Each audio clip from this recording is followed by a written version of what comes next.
Assalamualaikum warahmatullahi wabarakatuh.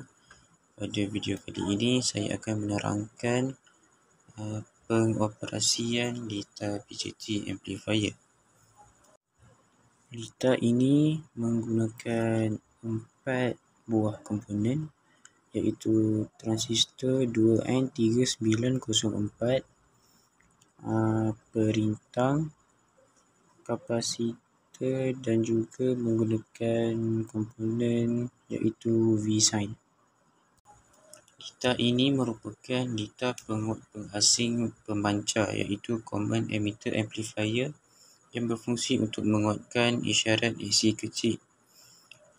Isyarat masukan dari kapasitor C1 akan pergi ke bahagian tapak ataupun base pada transistor, manakala R1 dan R2 menjadi pembagi voltan untuk memberikan bias yang sesuai supaya transistor dapat beroperasi dalam keadaan yang aktif.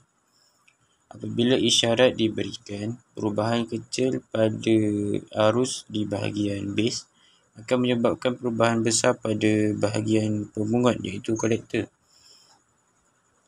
Perubahan ini akan menghasilkan voltan keluaran yang telah dikuatkan melalui perintang RC.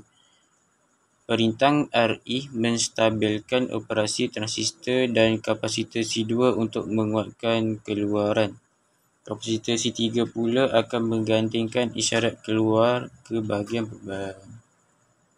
Sekian daripada saya. Assalamualaikum warahmatullahi wabarakatuh.